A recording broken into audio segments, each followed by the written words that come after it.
है बच्चों।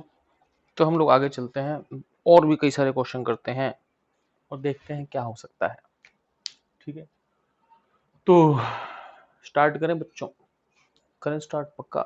चलो भाई, तो स्टार्ट करते हैं और एक आध अच्छे अच्छे क्वेश्चन करते हैं। ठीक है।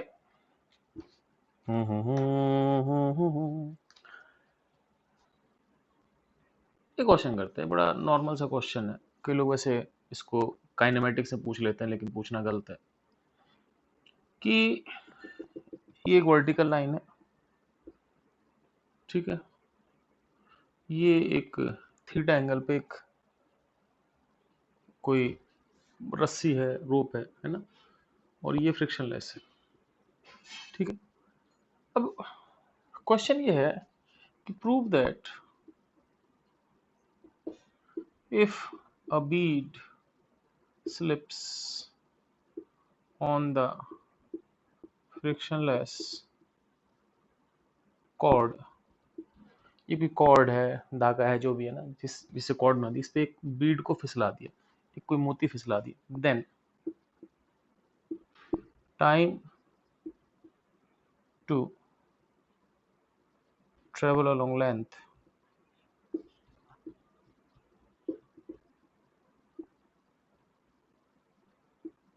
Is independent of theta. तो यहां से आने तक का जो टाइम होगा वो थीटा से इंडिपेंडेंट है। ठीक है, हमको ये प्रूव करना है। तो let's see how can we prove it. तो लेट्स सी, इसको यहां से जोड़ लेते हैं। ये एंगल इन सेमी सर्कल है, जो कि क्या होता है, हमेशा 90 डिग्री होता है। चलो भाई, 90 डिग्री हो गया। और समझना, ये क्या है, 2r डायमीटर है। तो ये जो लेंथ होगी वो 2r cos थीटा होगी। आप समझ रहे हो मेरी बात, 2r cos थीटा होगी। ठीक है, होगी ना 2r cos थीटा, क्योंकि हाइपोटेन्यूज है 90 के सामने। अब देखो, एक बीड़ी से फिसलते हुए आ रहा है, क्या करते हुए आ रहा है, फिसलते हुए। इस पर फोर्स कौन सा है, एक तो फोर्स mg है, लेकिन एक्सेलरेशन इधर है, और जिधर एक्सेलरेशन उसको 90 डिग्री पे फोर्स नहीं हो सकता। अब देखो, ये थीटा है तो ये भी थीटा है। ठीक है, अभी दोनों थीटा होगा तो इसके दो कंपोनेंट होंगे, इधर होगा mg cos थीटा, इधर होगा mg sin थीटा। ठीक है बच्चों, अब समझना, एक्सेलरेशन इधर है तो नेट फोर्स इधर होगा, तो ये वाले फोर्स कैंसिल होने चाहिए। अब ये वाला फोर्स कैंसिल कैसे होगा, ये तभी कैंसिल होगा जब इसको कोई फोर्स कैंसिल करे। वो फोर्स कौन सा होगा, नॉर्मल होगा। एक्चुअली क्या है, ये बीड जो होगी, इसे मान लो एक रॉड है ना, इसे ये रॉड है, और इसे बीड फिसलते हुए आ रही है, तो ये बीड एक नॉर्मल लगाएगा अपने सरफेस के परपेंडिकुलर, ताकि ये कैंसिल हो जाए। तो इनको तो कैंसिल होना बचता ही है। तो यहाँ पर आपके पास mg cos थीटा, यहाँ पर आपके पास mg sin थीटा। ठीक है, अब normal mg sin theta cut गए तो इस पर एक ही फोर्स बचा, कौन सा फोर्स बचा, mg cos थीटा। अब एक्सेलरेशन क्या होगा बच्चों, नेट फोर्स बाय मास।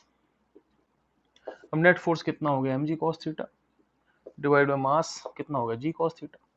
तो इस केस में इसका जो एक्सेलरेशन होगा वो कितना हो जाएगा बच्चों, g cos थीटा।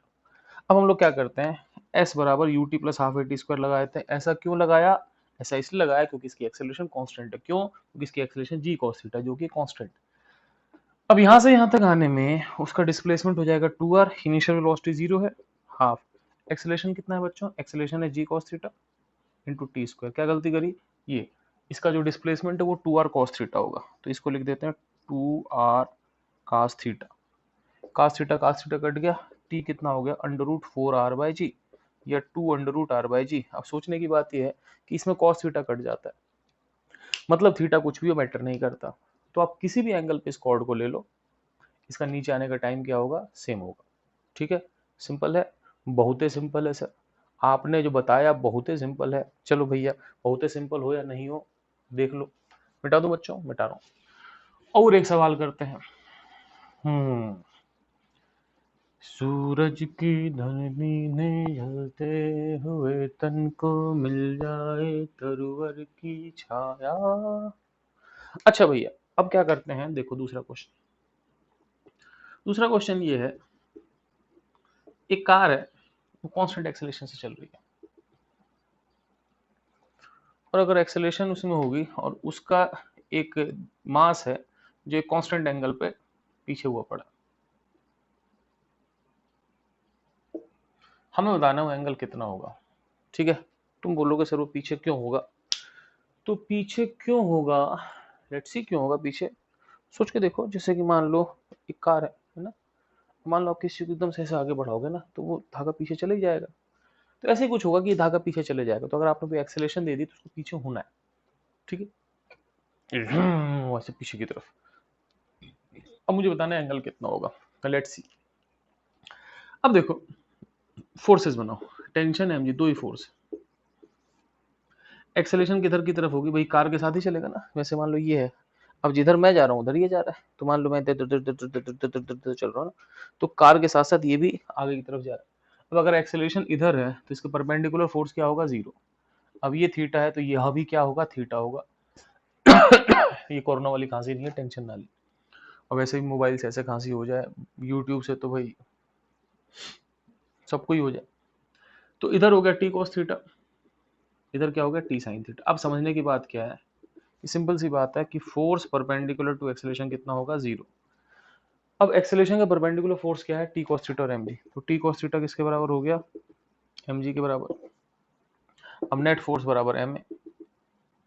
अब नेट फोर्स कितना बच गया इसमें बच्चों, नेट फोर्स बच गया आपके पास टी साइन थीटा, क्योंकि ये दोनों तो कट गया आपस में, is equal to M A. ठीक है बच्चों। अब मान लो मुझे ए निकालना है, सॉरी थीटा निकालना है। तो ये इक्वेशन एक है, ये इक्वेशन एक है। आप क्या करो कि दो से एक को डिवाइड कर दो। वो आपने दो से एक को डिवाइड कर तो T sine theta T cos theta कितना हो गया, टेन थीटा बराबर कितना हो गया, ए बाई जी। तो इसका मतलब इसका जो एंगल होगा tan theta A by G होगा। मतलब अगर एक्सेलेरेशन जी के बराबर है तो tan theta A by G one हो जाएगा, तो इसका थीटा 45 डिग्री हो जाएगा। ठीक है, और आप जितना एक्सेलेरेशन बढ़ाओगे उतना टेन थीटा बढ़ेगा, तो उतना थीटा बढ़ेगा। Simple question. चलो भाई अब चलते हैं आगे को, मिटा दो। भटका हुआ मेरा मन था कोई, लिख लिया, मिलना रहा था सहारा। अगला क्वेश्चन ऐसा है, ये एक फ्रिक्शनलेस इंक्लाइन है। वैसे ध्यान रखना कि इस चैप्टर में सब कुछ फ्रिक्शनलेस ही होगा। पूछो क्यों, क्योंकि फ्रिक्शन अगला चैप्टर है, तो फ्रिक्शन जिसमें आएगा उसमें आएगा। अभी तो सब कुछ फ्रिक्शनलेस ही चलेगा। ठीक है बच्चों, अब मेरी बात समझना, फ्रिक्शनलेस इंक्लाइन तुमको कहाँ आया हुआ है, तो मैं बीच बीच में देखता हूँ कि भाई मोबाइल का क्या सीन चल रहा है। अच्छा बच्चों, अब सुनो बच्चों, एक फ्रिक्शनलेस इंक्लाइन है, ठीक है, इसका एंगल थीटा है। अगर इसको छोड़ दोगे तो नीचे आ जाएगा, और आप समझो या ना समझो, अगर बहुत तेज एक्सीलरेट करोगे तो ऊपर भी आ जाएगा। नहीं, जैसे मान लो ऐसे हाथ रख के मैं ऐसे बहुत तेज हाथ को आगे ले जाऊं तो ये मारकर ऊपर भी आ सकता है और नीचे भी गिर सकता है। हाँ भाई, तो सोचो बहुत तेज एक्सीलरेट किया ऊपर आ गया, छोड़ दिया नीचे आ गया, तो इसका मतलब जीरो एक्सेलरेशन पे नीचे आ रहा है, बहुत तेज पे ऊपर जा रहा है। तो एक ऐसी एक्सेलरेशन होगी, एक एक्सेलरेशन होगी जब ना ऊपर जाएगा नीचे जाएगा। तो वो एक्सेलरेशन बताओ जब ना ऊपर जाए ना नीचे आए।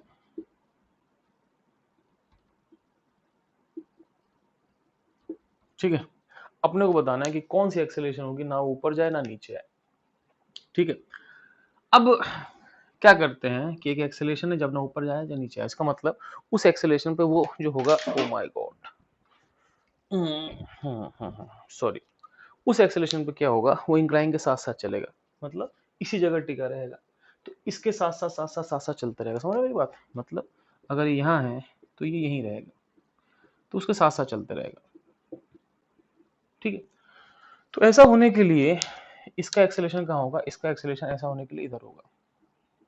ठीक है, अब एक्सेलरेशन इधर होगा। अब देखो इसे फोर्सेस कौन से हैं, इसके फोर्सेस है एक नॉर्मल और एक नीचे क्या है, एम जी है। ठीक है, नॉर्मल कहीं पेपर के बाहर तो नहीं जा रहा, नहीं जा रहा, कतई को नहीं जा रहा भाई, है ना। अब नॉर्मल इधर हो गया, एम जी इधर हो गया। अब देखो बच्चों क्या हुआ कि एक्सेलरेशन इधर है, इसका परपेंडिकुलर फोर्स क्या होगा, जीरो। ठीक है बच्चों, तो ये थीटा ये थीटा, अब ये नॉर्मल है तो 90 डिग्री पे है, तो ये फिर थीटा हो गया। अब इसके दो कंपोनेंट होंगे, एन कॉस थीटा और इधर क्या होगा, एन साइन थीटा। अब देखो भाई एक्सेलरेशन इधर है, तो मुझे पता है कि वो फोर्स जो एक्सेलरेशन का परपेंडिकुलर होता है वो क्या होता है, जीरो होता है। तो फोर्स परपेंडिकुलर टू एक्सेलरेशन बराबर जीरो। अब एक्सेलरेशन का परपेंडिकुलर कौन सा फोर्स है, एन कॉस थीटा, वो एम जी के बराबर होना चाहिए ताकि कट जाए। अब नेट फोर्स बराबर कितना हो गया, एम ए। अब मुझे बताओ कि अगर यही दोनों कट जाते हैं बबुआ, अगर ये दोनों कट जाते हैं तो नेट फोर्स क्या बचता है, नेट फोर्स बचता है बबुआ, नेट फोर्स क्या बचता है बबुआ, नेट फोर्स बचता है एन साइन थीटा। एक सेकंड, नीले नीले मार्कर क्यों आ रहे हैं, हम्म, कोई काला मार्कर नहीं दिख रहा यार, एक नीला, काला काला एक और काला मार्कर, चलो कोई। अब सुनो मेरी बात, नेट फोर्स बराबर है में, अब ये दोनों कट गए तो नेट फोर्स के नाम पे क्या बचा बच्चों, एन साइन थीटा। अब एन साइन थीटा जो होगा वो एम में हो जाएगा, समझ रहा मेरी बात। अब इन दोनों इक्वेशन को आपस में डिवाइड कर दो, डिवाइड करोगे तो एन साइन कट गया, sine theta by ten cos theta कितना होगा, टेन थीटा बराबर ए बाई जी। इसका मतलब अगर एक्सेलरेशन जी टेन थीटा के बराबर है, अगर एक्सेलरेशन किसके बराबर है, जी टेन थीटा के बराबर, तो उस केस में ये ब्लॉक ना ऊपर जाएगा ना ये ब्लॉक नीचे आएगा। आई होप यू अंडरस्टैंड दिस। आप लोग इसको फटाफट लिख लो, फिर हम चलते हैं आगे।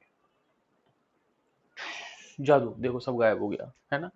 अच्छा अब क्या करते हैं, आगे चलते हैं और एक आध और सवाल करते हैं। जैसे मान लो एक सिंपल सवाल करते हैं, एक आदमी है वो ऊपर चढ़ना चाहता है, तो मान लो 60 किलो का आदमी है, और ये जो धागा है इसकी ब्रेकिंग टेंशन मतलब, नहीं ब्रेकिंग टेंशन नहीं, मैक्सिमम टेंशन लिख देते हैं, ब्रेकिंग टेंशन लिख जो भी लिख दिया, मतलब उसकी ज्यादा से ज्यादा टेंशन जो है जहां तक वो सलामत रह सकता है ना, वो मान लो 900 न्यूटन है, तो उसका मैक्सिमम एक्सेलरेशन क्या हो सकता है, वो कितनी एक्सेलरेशन से ऊपर जा सकता है। सिंपल सी बात है, आदमी धागे फोर्स लगाता है, धागा आदमी फोर्स लगाता है, जितना आदमी धागे फोर्स लगाएगा उतना ही धागा आदमी फोर्स लगाएगा, इसीलिए रस्सी पे चढ़ना मुश्किल होता है। क्यों, क्योंकि जितना आप लगाओगे उतना वो आप पे लगाएगा। आप सोचो रस्सी को उन लोगों को ऊपर चला ले, ऐसा नहीं होता है ना, आपको फोर्स लगाना पड़ेगा, तो आप जितना फोर्स लगाओगे उतना वो लगाएगा। आपका वेट मान लो 600 न्यूटन है, 60 किलो मतलब लगभग 600 न्यूटन, तो आपको 600 न्यूटन से ऊपर फोर्स लगाना पड़ेगा। तो the more force you apply, the more force it will apply. तो आपने लगाया 700 न्यूटन, तो ऊपर 700, नीचे आपका वेट 600, आप ऊपर चढ़ जाओगे। अब ये मैक्सिमम 900 न्यूटन है, तो आपको 900 न्यूटन लगाना पड़ेगा। ऐसा नहीं कि आप बिना 900 न्यूटन लगाए 900 न्यूटन पा जाओगे। तो मैक्सिमम एक्सेलरेशन क्या होगी, तो भाई इसकी एक्सेलरेशन होगी टी ऊपर T minus M G by, ठीक है बच्चों। अब नेचुरल सी बात है कि ये मैक्सिमम तब होगी जब ये मैक्सिमम होगा, और ये मैक्सिमम मुझे पता है कितना है, 900। एम कितना है 60, जी कितना 10 बाय एम कितना हो गया 60, 900 में से 600 गया कितना हो गया 300, 300 बाय 60 कितना हो गया 5 मीटर पर सेकंड स्क्वायर। तो इसका मतलब मैक्सिमम एक्सेलरेशन जिससे आदमी ऊपर जा सकता है वो 5 मीटर पर सेकंड स्क्वायर है। कोई दिक्कत किसी को नहीं है। आगे चलते हैं, मिटा दूं इसको। अब हम आगे चलते हैं और एक क्वेश्चन ले लेते हैं सिंपल सा। एक वैसे क्वेश्चन ऐसा आने के चांसेस नहीं होते, एक चीज होती है को बोलता है बॉयंसी, ठीक है। एक्चुअली क्या होता है कि किसी भी मीडियम में एक ऊपर की तरफ एक अपथ्रस्ट या बॉयंट फोर्स लगता है, दोनों एक ही चीज है। एक चीज होती है अपथ्रस्ट या बॉयंट फोर्स, ऊपर की तरफ फोर्स, और ये जो अपथ्रस्ट या बॉयंट फोर्स होता है, अगर मैं इसको बी से दिखाऊं, एक ऊपर की तरफ फोर्स लगता है, पानी में लगता है ना ऊपर की तरफ। पानी में किस चीज को उठाना बहुत आसान हो जाता है, क्यों, क्योंकि पानी ऊपर की तरफ आपको सपोर्ट करता है कि ले भाई मैं भी तेरी मदद कर देता हूँ। तो पानी एक अपथ्रस्ट लगाता है और वो होता है वी रो मीडियम इंटू जी, ठीक है। तो जो डूबा वॉल्यूम, मतलब जैसे पानी के अंदर आपने वी वॉल्यूम डुबो दिया, तो उसका वॉल्यूम ज्यादा अपथ्रस्ट, छोटी चीज पे कम अपथ्रस्ट लगेगा, बड़ी चीज पे ज्यादा अपथ्रस्ट लगेगा, रो ऑफ मीडियम इनटू जी। अब पानी का डेंसिटी ज्यादा होता है तो पानी का अपथ्रस्ट ज्यादा होता है, हवा का भी अपथ्रस्ट होता है लेकिन काफी कम होता है, क्यों, क्योंकि हवा की डेंसिटी काफी कम होती है, ठीक है। तो अपथ्रस्ट सबका होता है, ठीक है। अब अगर बॉडी का वॉल्यूम फिक्स है, रो मीडियम फिक्स्ड है, जी फिक्स्ड है, तो अपथ्रस्ट भी सेम ही होगा, ठीक है बच्चों, वो भी फिक्स्ड रहेगा। अगर आप वॉल्यूम बढ़ा घटा दो तो अपथ्रस्ट बदल सकता है, ठीक है। तो ये फॉर्मूला होता है, आप लिखो। अब हम चलते हैं आगे, ठीक है, लिख लिया आपने। क्वेश्चन है, क्वेश्चन ये है कि एक डब्बा है, ठीक है,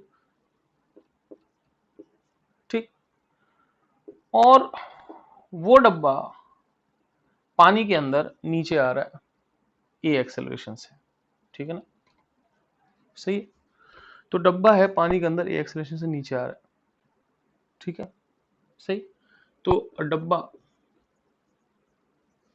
comes down at A in water, एक डब्बा पानी के अंदर एक्सेलरेशन नीचे आ रहा है, ठीक है। What mass should be filled so that, नहीं ए पहले ऊपर कर देते हैं, हम ऐसा मान लेते हैं कि बॉयंसी तगड़ी उसको ऊपर ले जा रही है, goes up. What mass should be filled so that it moves down at A? अब मान लो कि डब्बा है प्लास्टिक का खाली सा, तो अब हम चाहते हैं कि इसमें हम कुछ मास फिल कर दें। जैसे मान लो मैंने इसमें m नॉट मास फिल कर दिया, तो m नॉट कितना होगा, ताकि यही इसका एक्सेलरेशन ऊपर की तरफ एक ही जगह, नीचे की तरफ ए हो जाए। ठीक है, तो पहले ऊपर ए जा रहा है, अब नीचे एक्सेलरेशन के लिए उसके अंदर कितना मास फिल करते हैं, तो लेट्स सी। अब देखो बच्चों, होगा क्या, इस पर एक नीचे mg होगा, ऊपर एक बॉयंसी होगा। अब क्या होगा, नीचे m प्लस एम नॉट जी होगा, ऊपर बॉयंसी होगा। ठीक है, तो एक डब्बा है तो बॉयंसी हम सेम मान लेंगे, क्योंकि उसका जो वॉल्यूम फिक्स है, उसके अंदर कुछ भर दो तो भी, नहीं भरो तो भी, क्योंकि जो भरोगे अंदर भरोगे, बाहर थोड़े भरोगे। ठीक है, तो बॉयंसी तो फिक्स होगी। अब इक्वेशन लिखते हैं, ऊपर जा रहा है तो नेट फोर्स बराबर एम ए, एक्सेलरेशन ऊपर है तो नेट फोर्स भी कहाँ होगा, ऊपर। नेट फोर्स ऊपर होगा तो बी बड़ा होगा कि एम जी बड़ा होगा, बी बड़ा होगा, तो नेट फोर्स बराबर एम ए। बी बड़ा होगा तो B minus M G net force हो गया is equal to M A. यह इक्वेशन होगी कौन सी, पहली इक्वेशन होगी। कौन सी इक्वेशन होगी, पहली। दूसरा, नेट फोर्स बराबर एम एल, लेकिन अब हम चाहते हैं कि उसका एक्सेलरेशन कहाँ हो, ऊपर की जगह नीचे हो। अब एक्सेलरेशन नीचे हो तो बड़ा क्या होगा, ये बड़ा होगा कि ये बड़ा होगा, नीचे वाला बड़ा होगा। तो नेट फोर्स होगा M plus M not G minus B बराबर M plus M naught into A. ठीक है बच्चों, तो नेट फोर्स बराबर एम ए। ठीक है, अब करना क्या है, मुझे बी ना दे रखा है ना पूछा है, मेरे से एम नॉट पूछा है, तो बी की वैल्यू यहाँ से लेके वहां धर दो। तो यहाँ से बी की वैल्यू कितनी आएगी बच्चों, M G plus M A. तो यह हमने M G plus M not G हो गया, माइनस बी, बी की जगह लिख दिया M G plus M A is equal to M A plus M not A. I hope you are understanding this all. हमारे ख्याल से आप आपको सब कुछ बुझा रहा होगा। ठीक है बच्चों, अब सुनो बच्चों, एम जी कट गया। ठीक है बच्चों, अब मेरे पास क्या आ गया, एम नॉट इकट्ठो ले आते हैं, एम नॉट जी माइनस ए, ये am not G am not है, एम नॉट इधर आके एम नॉट जी माइनस ए हो गया, इज इक्वल टू कितना हो गया बच्चों, एम ए, तो कितना हो गया, 2 ma। ठीक है बच्चों, अब यहाँ से एम नॉट कितना हो गया, 2 ma बाय जी माइनस ए। ठीक है, तो इस तरीके से आप निकाल सकते हो। मैं एक फिर समझा देता हूँ। पहले बॉडी ऊपर जा रही है तो नेट फोर्स ऊपर होगा, तो बी एम जी से बड़ा होगा, तो बी माइनस एम जी बराबर एम ए, बी हो गया M G plus M A. फिर बॉडी नीचे आ रही है, एम नॉट मास के भरने के कारण वो भारी होगी, समझ लो एक प्लास्टिक का डब्बा एकदम एयर टाइट, पहले ऊपर जा रहा है, उसके अंदर मास भर दिया, नीचे आने लग गया, ये इससे बड़ा होगा, तो नेट फोर्स जाएगा M naught plus M plus M not G minus B बराबर M plus M not A. मैंने क्या कर दिया, बी की वैल्यू रख दी, बी की वैल्यू क्या है, M G plus M A, तो बी की वैल्यू मैंने रख दी, तो ये हो गया M G plus M not G minus, है ना, बी की जगह M G plus M A is equal to M A plus M not a.